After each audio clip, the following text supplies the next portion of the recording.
Hi there. I'm a person who has almost lost faith in all Americans and humanity in general.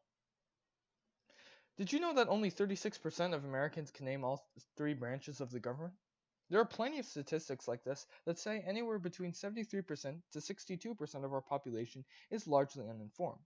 However, the most depressing statistic about American net stupidity is net neutrality. Only about 16 to 20% of Americans are informed about this life changing topic. And even worse, the opinion of the ignorant majority is spilling into other countries. Today, I want to ask you all to take up the venerable fight for fighting for the right thing, to protect the internet that you grew up with. Without the hard work of early internet engineers like Vint Cerf, we wouldn't have an internet. And now the internet is being threatened by a common enemy. We have to unite both political parties, internet engineers, and internet trolls, adult and student, and get rid of net neutrality.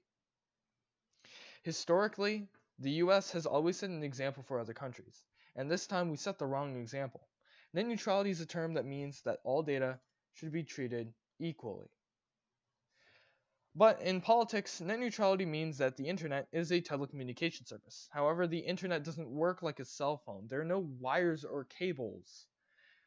Instead, you you don't send your data from one computer to another. You send it into the system.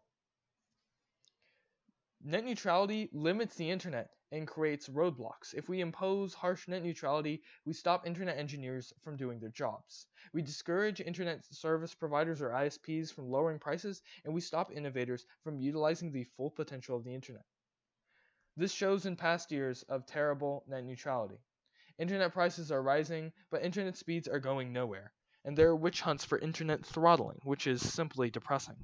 The reason ISPs must limit certain programs is because they threaten the rest of their networks with overflows of data.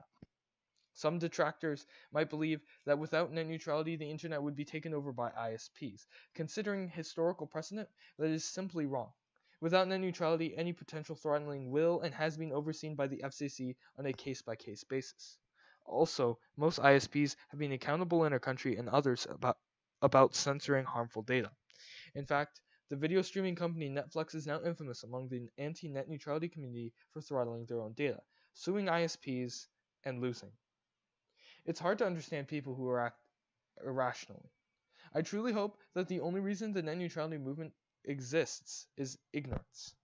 And even at the best case scenario, the open internet has an ordeal to face. With political pressure increasing to save the internet, action must be taken against the horde of ignorance.